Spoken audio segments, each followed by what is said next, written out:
nada más levar anclas, el capitán les informó de que atravesarían el Cairo navegando por los antiguos canales de regadío del Nilo hasta alcanzar Giza.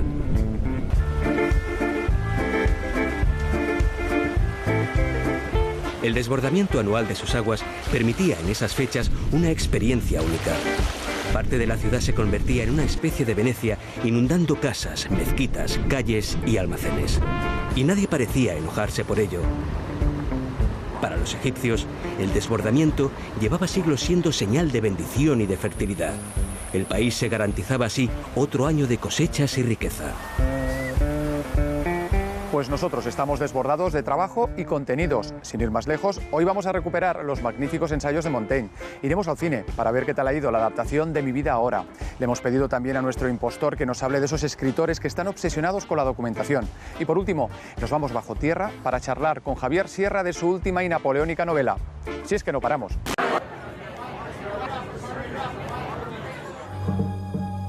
Muy británica, no sé, o sea, así como te da cierta elevación, ¿no? Y eso está bien.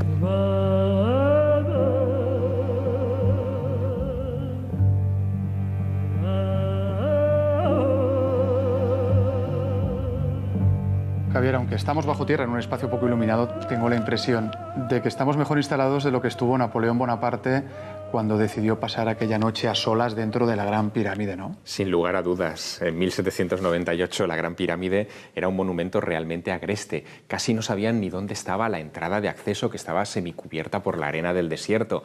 Nadie entraba. Y cuando lo hacían, cuando algún aventurado se atrevía a recorrer esos pasillos, se los encontraba llenos de alimañas, de ratas, de murciélagos. Así que Napoleón tuvo que entrar ahí, recorrer unos pasillos muy resbaladizos, sin luz eléctrica, solo con las antorchas, y supongo que venciendo mucho miedo. Seguro que sí. ¿Por qué eso realmente ocurrió? Eso realmente ocurrió. Es una nota a pie de página en muchas de las biografías de Napoleón, pero es muy llamativa. El 12 de agosto de 1799, Bonaparte, el general Bonaparte, decide pasar una noche a solas, aislado, dentro de la Gran Pirámide. Cuando al amanecer del día siguiente emerge del monumento, no tiene precisamente buena cara y sus hombres se le acercan para preguntarle: «Señor, ¿qué os ha sucedido?». La respuesta es la célula madre de mi novela. La respuesta es: aunque os lo contara, no me ibais a creer. Y vas y tú decides explicarnos qué pudo ocurrir. Sí, fue un proceso largo, porque primero quise determinar por qué querría pasar una noche en unas ruinas. Y ahí es donde encuentro que Napoleón era un romántico. Él, en realidad, siendo joven, había leído muchos textos que hablaban de pruebas iniciáticas en los monumentos antiguos, novelas a lo Christian Jack, pero del siglo XVIII, donde se hablaba de estas cosas. De alguna manera se le metió en la cabeza que Julio César y Alejandro Magno habían pasado su noche en la Gran Pirámide y gracias a pasar esa noche en la Gran Pirámide habían emergido del monumento no como generales, sino como semidioses. Y Óscar, eso fue exactamente lo que le pasó a Bonaparte, porque él emerge de la pirámide, al cabo de 2 días deja tirados a sus 30.000 hombres en Egipto, regresa a Francia y en lugar de ser juzgado por alta traición, por haber desertado y por haber perdido 300 barcos de guerra frente a Nelson, se presenta como una especie de mesías y da el golpe de Estado, se convierte en emperador y, en fin, el resto es historia conocida. Pero el lector no solo va a descubrir lo que ocurrió aquella noche dentro de la Gran Pirámide, sino que tú nos hablas de otras cosas, por ejemplo, de la propia campaña de Napoleón en Egipto. Una campaña, yo diría que bicéfala, porque por un lado tenemos cuestiones relacionadas con las rutas de comercio ingleses y por otro lado tenemos también lo de ese gran comité de sabios que Napoleón llevó allí, ¿no? Es que en ese caso también Napoleón fue único. Él se lleva un pequeño ejército, 164 personas, que son sabios en distintas disciplinas. Hay astrónomos, hay geómetras, hay matemáticos, hay arquitectos. Y la misión que reciben es la de inventariar de arriba a abajo el país del Nilo. La egiptomanía nace de esa misión. Claro. Y ahí además surge el gran momento de la historia reciente de Egipto, el descubrimiento de la piedra de Rosetta. Lo hacen las tropas francesas, los ingleses le roban la piedra, por eso está hoy en el Museo del Louvre, y a partir de ese descubrimiento podemos leer los miles de textos que tiene Egipto en donde están los secretos de esa cultura.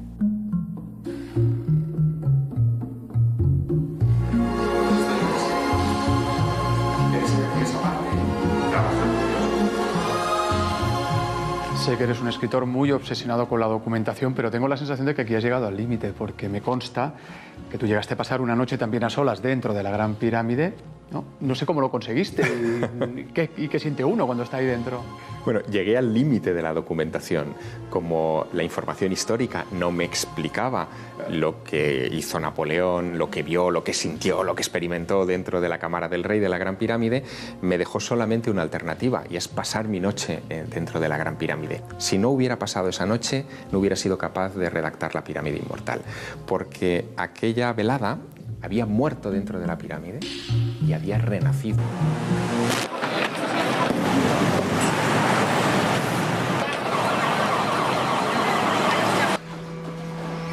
Ya lo digo yo de entrada.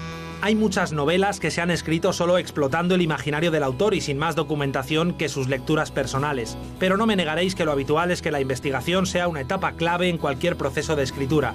Así que, lejos de ser una crítica al poder de fabulación de las novelas, este post de hoy quiere ser un homenaje a los que se las trabajan hasta la extenuación. O en otras palabras, al vivir para contarla que acuñó el añorado Gabriel García Márquez. Y como recurrir a los clásicos viste y pone las cosas en su sitio, ahí va una lista de aquellos ilustres que arriesgaron sus vidas para poder narrarlas después. Herman Melville se enroló en un ballenero para escribir Moby Dick. Sin sus viajes por África, Joseph Conrad no habría viajado por el corazón de las tinieblas. Y si Jack London no hubiera ido a Canadá en busca de oro y aventuras, difícilmente hubiéramos leído Colmillo Blanco. ¿Estamos de acuerdo, pues, en la importancia de vivir para contarlo? Depende de qué novela quieras escribir. Lo que es más complicado es quererte ceñir a un contexto, a un territorio, a un momento histórico y a una serie de circunstancias relevantes y que carezcas de ese soporte, ¿no? Ahí lo veo un poco más complicado, pero bueno, hay cierto tipo de literatura, según qué argumentos, según qué momento cronológico quieras utilizar, que yo creo que sí que la imaginación sirve, pero muy de sobra como para escribir una novela. Yo creo que los años, la vida, la experiencia vital te va enriqueciendo, te va nutriendo enormemente y luego eso lo procesas, lo pasas por la trituradora y se vuelca en tu literatura. Ahora, que sea así en el 100% de los casos y que sea categórico, que necesitas tener una edad y un mundo y un bagaje para escribir, bueno, probablemente no sea en el 100% de los casos, pero desde luego a mí me ayuda mucho. Pero claro, cada género tiene su liturgia, como los adscritos al género histórico, que viven sumergidos en una montaña de libros y fechas. Pienso en Humberto Eco, Ken Follett, Santiago Posteguillo, Robert Graves o Hilary Mantel. Y qué decir de los más policíacos que se pasan media vida en juzgados, comisarías y bajos fondos, como Juan Madrid, Denis Lehane, Ian Rankin o Alicia Jiménez Barlet. Pero el proceso de investigación puede llegar a ser tan absorbente y fascinante que los hay que deciden que la realidad y la ficción se entremezclen, como hizo Emmanuel Carrer con las biografías de Limonov y Philip K. Dick, o Francisco Goldman en El arte del asesinato político. Cuando esto ocurre, ¿de qué género estamos hablando? Mi nueva aventura, este experimento, es lo que yo llamo la novela de no ficción. La novela de no ficción es un género construido a partir de la síntesis del periodismo con las herramientas de la novela. A sangre fría es la historia del asesinato de una familia en un pequeño pueblo del oeste de Kansas. Es la historia de su vida y de su muerte. Es una narración absolutamente real, todo es verdad, y se basa en innumerables entrevistas con personas directamente implicadas durante un periodo de 5 años.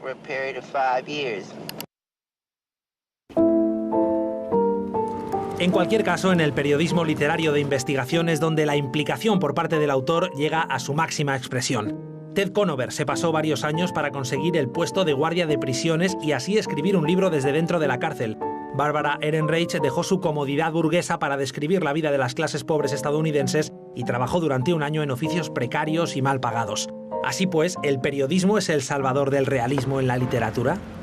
Hay 3 estrategias que llevan a que el lector se identifique con distintos personajes. Hay uno que es el más difícil y el más inusual, que es que uno investiga como periodista para lograr contar la historia en donde uno no existe. El clásico de esto es A Sangre Fría, de Truman Capote. Otro en América Latina es Operación Masacre, de Rodolfo Walsh. En el segundo lugar, el periodista va a investigar como periodista y se pone a sí mismo como personaje. En esto, por ejemplo, Todos los hombres del presidente de Woodward y Bernstein, la investigación del caso Watergate, es un clásico. Ahora ha surgido algo que es muy interesante, que es un tercer género. Está el periodista, pero el periodista no ocupa el papel del periodista, sino que el periodista está disfrazado. Por ejemplo, en Cabeza de turco de Günter Wallraff, que es el periodista, se disfraza de turco. Se pinta el pelo, se pone lentillas negras en los ojos, imita un acento turco. Hay muchos dilemas éticos sobre esta tercera vía, pero creo que es muy interesante para seguir avanzando en hacer periodismo y literatura al mismo tiempo. García Márquez siempre se asombraba de que alabaran el lado imaginativo de sus obras, cuando aseguraba que todo lo que había escrito surgía de la realidad. Una realidad y una ficción que se retroalimentan, que son la esencia de la literatura y de la biografía de este impostor.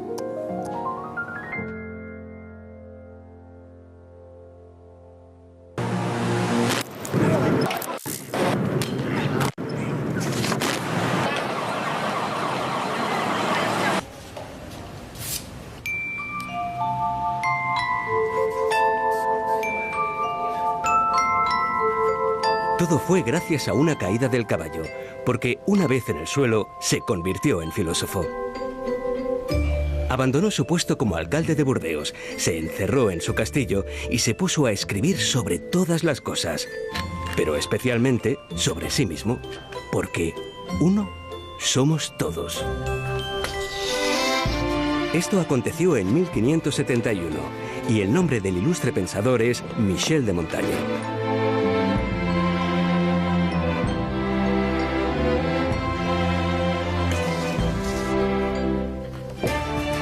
Ahora, de bolsillo, vuelve a publicar sus famosos ensayos en una edición más que cuidada de Gonzalo Torné. Aquí se incluyen además su diario del viaje a Italia y una selección de su correspondencia. Como no podía ser de otra forma, estos imprescindibles textos del ilustre padre del ensayo debían estar entre los clásicos de Página 2.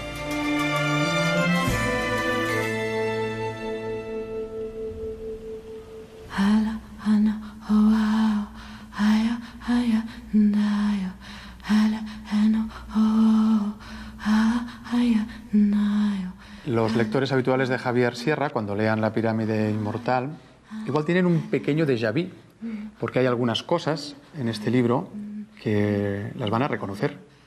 Yo he hecho un acto de magia egipcia con La pirámide inmortal. He desmontado una novela previa, El secreto egipcio de Napoleón, que yo escribí en 2002, y sobre esas simientes he levantado La pirámide inmortal. La historia es la misma, porque la historia es muy buena, es muy importante, pero el enfoque es distinto.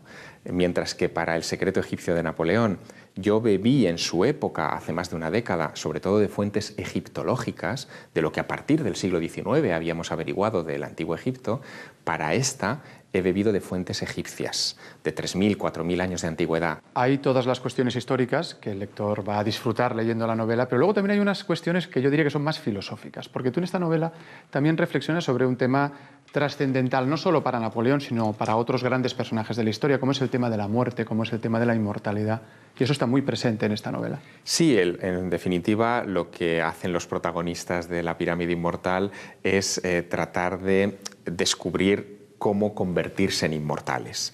En realidad, para los antiguos egipcios esto iba de serie. Ellos no creían en la muerte. Ellos pensaban que la muerte era un viaje de 1.000.000 de años y su vida era la preparación para ese viaje del 1.000.000 de años. Pero Napoleón no lo sabe. Él llega a Egipto, se obsesiona con ese concepto, se encuentra con las pirámides, que son monumentos para él eternos. Ahí es donde él pronuncia esa famosa frase ante sus soldados de 40 siglos os contemplan, y él quiere asociarse a esos 40 siglos de contemplación. Así que muy probablemente en busca de la inmortalidad trata de asociar una experiencia suya personal y por eso pernocta en el monumento. Hay otro tema también muy interesante en el libro y es esa relación que tú estableces entre la religión cristiana y la religión egipcia también. ejemplos como el de la concepción de la Virgen María o, por ejemplo, esa semejanza entre Amenhotep y Jesús, por ejemplo, ¿no? Y eso está también muy presente todo el rato. Bueno, tan presente que si tú comparas el gran mito egipcio de Isis y de Osiris, encontrarás un montón de similitudes con la vida de Jesús. Osiris es el único dios del mundo antiguo que, según Plutarco, muere y resucita a los 3 días. Muere traicionado por alguien de su entorno, por su hermano Set. En el caso de Jesús nos encontramos a Judas. Y además sabemos por esos mismos textos de Plutarco que los antiguos egipcios creían que cuando nace Horus, que es el descendiente de Osiris y de Isis, aparece una estrella en el firmamento. Bueno, son tantas las casualidades, entre comillas, las conexiones, que casi ya no nos acordamos de un elemento que para mí es muy revelador y que aparece también en la novela. Y es que sabemos por los evangelios que Jesús pasó una temporada en Egipto. ¿Tú eres lector de niño? Muy lector. Pues en este programa estamos muy interesados con todo el tema del fomento de la lectura y no sé cómo poder transmitir a nuestros más jóvenes espectadores lo importante y lo divertido que es leer. Pues de una manera muy sencilla, por lo menos tal como yo lo viví de pequeño, ¿no?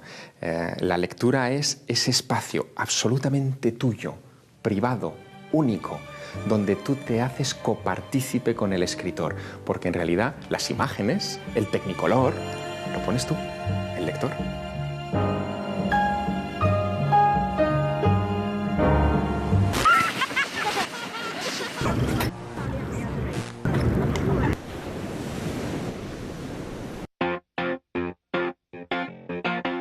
El libro que estamos leyendo se llama Alex y la hucha desaparecida y el que lo ha escrito se llama Anna Turk.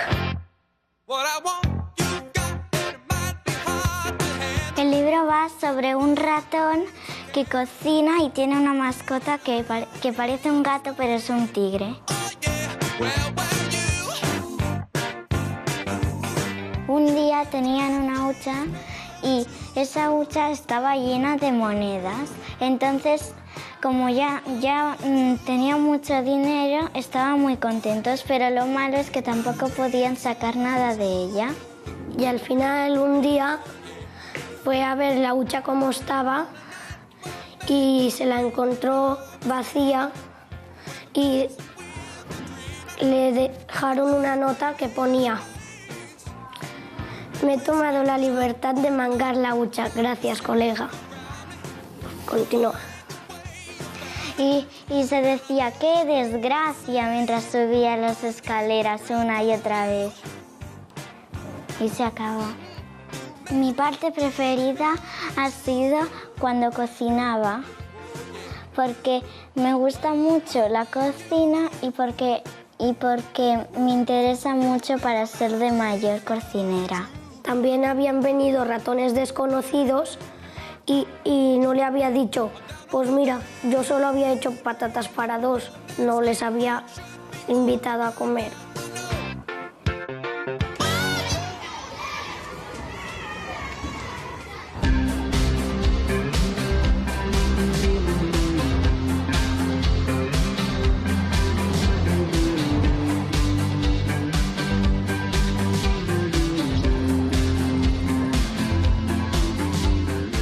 Canciones de amor a quemarropa es una de las sensaciones literarias del momento en los Estados Unidos. Nos cuenta la historia de 4 amigos que muchos años después se reencuentran en su pequeño pueblo natal de Wisconsin. Uno se ha quedado a vivir allí, otro se ha convertido en un agente de bolsa, el tercero en el rey de los rodeos y el cuarto en una gran estrella del rock. Así que ya os podéis imaginar que tienen muchas cosas que contarse.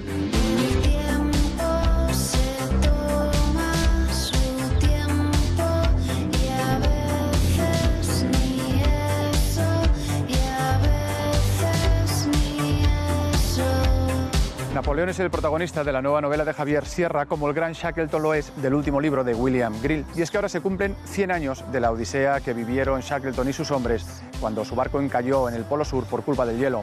Ahora es un buen momento para recuperar aquella historia con este magnífico libro que además cuenta con unas preciosas ilustraciones.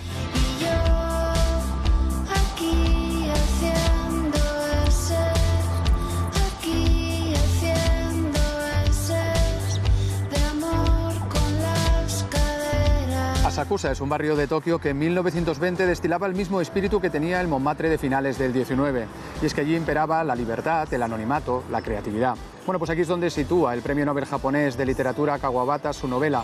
Una historia que protagoniza una pandilla de jóvenes que se mueven entre burdeles, clubs de jazz, arquitectura modernista y cines destartalados. Una novela y un lugar por descubrir.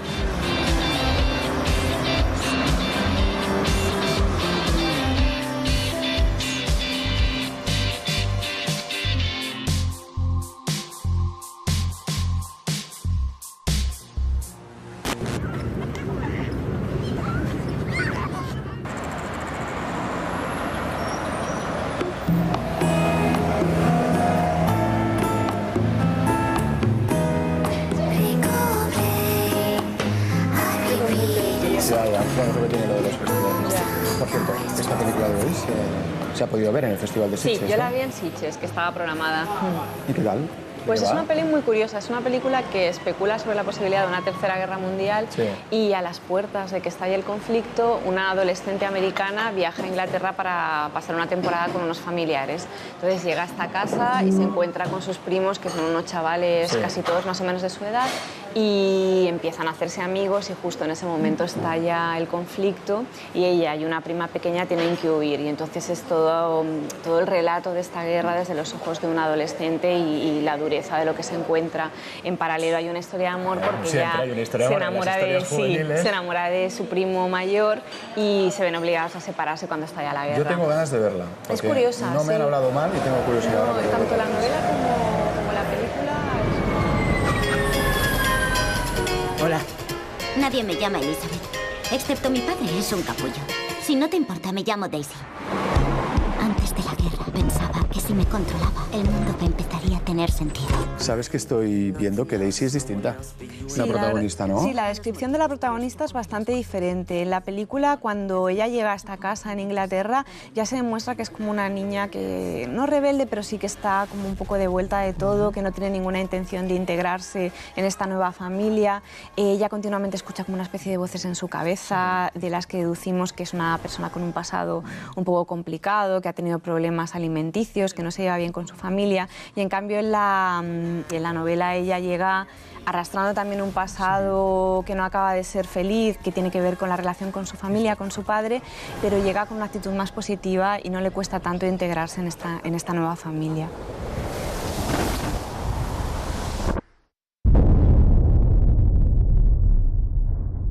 Hablabas de la familia, veo que la estructura familiar es distinta también. Sí, en la película, cuando ella llega a la casa y conoce a sus primos son 3, de distintas edades, 2 chicos y una niña. En cambio, en la película tiene 4 primos y en relación a esto viene el cambio principal, que es que en la novela ella se enamora de uno de sus primos, que es menor que ella, que tiene un año menos que ella. En cambio, en la película, el chico del que se enamora es su primo mayor, que aparte es no se juega con esta idea de la diferencia de edad, que aunque sea solo de un año, la novela tiene cierta importancia y en cambio en la película se da a entender que tienen más o menos la misma edad.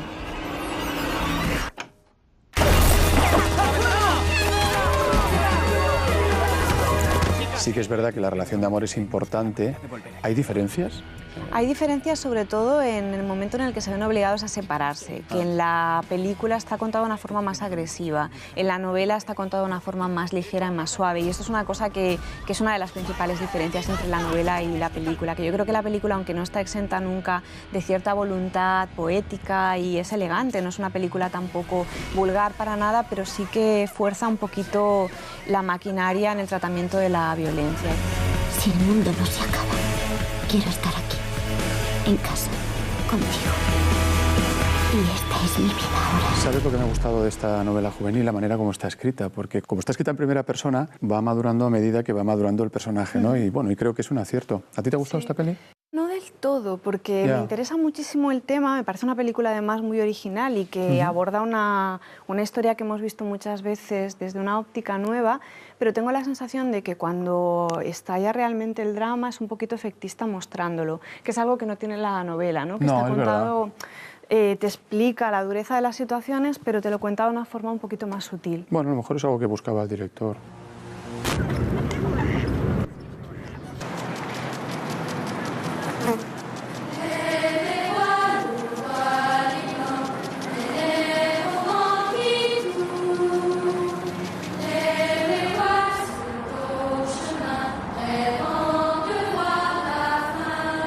Hay experiencias que marcan una vida. Quizás lo que sintió Napoleón aquella noche dentro de la pirámide fue una de ellas, o quizás no, quién sabe.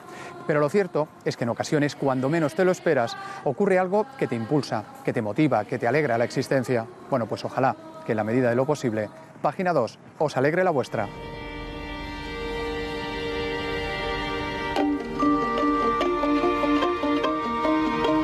Napoleón Bonaparte, demudado, hizo entonces lo único que su cuerpo le permitió. Inspiró aire en un vano intento por poner de nuevo su mente en blanco y volver a los recuerdos que le habían fortalecido. Tal y como había aprendido meses atrás en Nazaret, cerró los ojos y vació sus pulmones. Lo hizo 1, 2, hasta 3 veces, pero fue inútil. Ni por un instante pudo sacudirse la idea de que acababa de ser enterrado vivo. Y lo peor, que alguien vigilaba de cerca su agonía. Fue entonces cuando el muy respetado general Napoleón Bonaparte, señor de Egipto, comandante en jefe de las tropas de ocupación francesas, se derrumbó.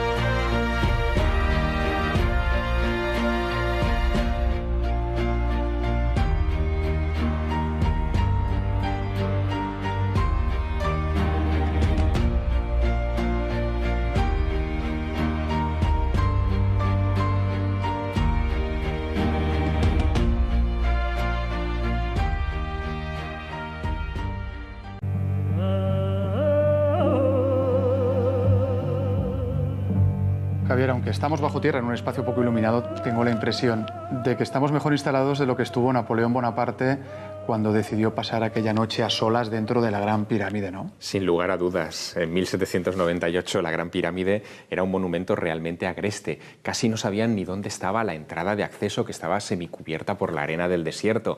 Nadie entraba. Y cuando lo hacían, cuando algún aventurado se atrevía a recorrer esos pasillos, se los encontraba llenos de alimañas, de ratas, de murciélagos. Así que Napoleón tuvo que entrar ahí, recorrer unos pasillos muy resbaladizos, sin luz eléctrica, solo con las antorchas, y supongo que venciendo mucho miedo. Seguro que sí. ¿Por qué eso realmente ocurrió? Eso realmente ocurrió. Es una nota a pie de página en muchas de las biografías de Napoleón, pero es muy llamativa. El 12 de agosto de 1799, Bonaparte, el general Bonaparte,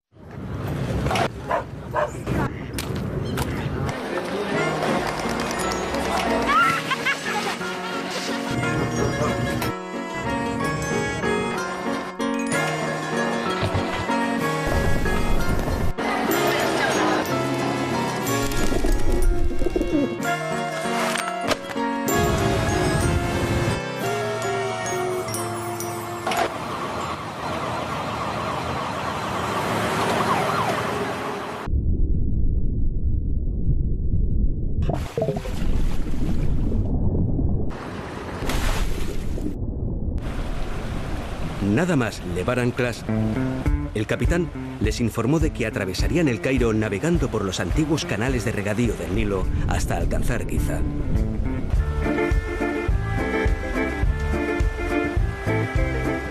El desbordamiento anual de sus aguas permitía en esas fechas una experiencia única.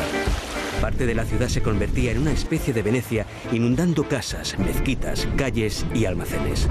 Y nadie parecía enojarse por ello. Para los egipcios, el desbordamiento llevaba siglos siendo señal de bendición y de fertilidad. El país se garantizaba así otro año de cosechas y riqueza. Pues nosotros estamos desbordados de trabajo y contenidos. Sin ir más lejos, hoy vamos a recuperar los magníficos ensayos de Montaigne. Iremos al cine para ver qué tal ha ido la adaptación de Mi vida ahora. Le hemos pedido también a nuestro impostor que nos hable de esos escritores que están obsesionados con la documentación. Y por último, nos vamos bajo tierra para charlar con Javier Sierra de su última y napoleónica novela. Si es que no paramos.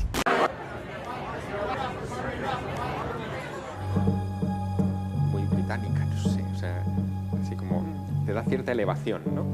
y eso está bien.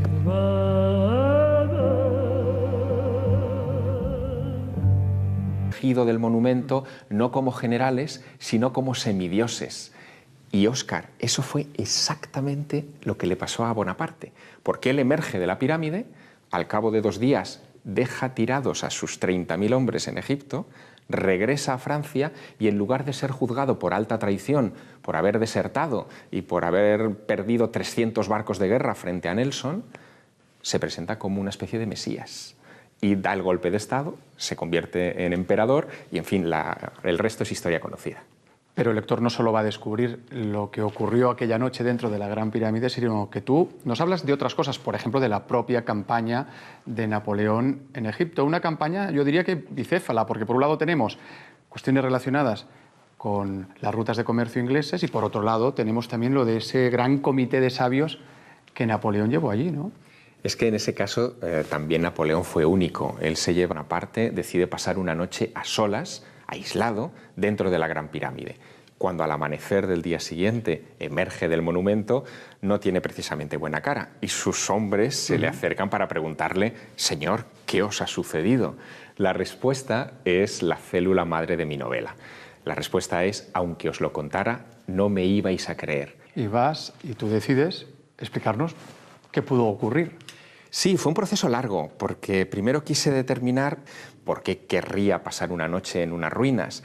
Y ahí es donde encuentro que Napoleón era un romántico. Él, en realidad, siendo joven, había leído muchos textos que hablaban de pruebas iniciáticas en los monumentos antiguos, novelas a lo Christian Jack, pero del siglo XVIII, donde se hablaba de estas cosas.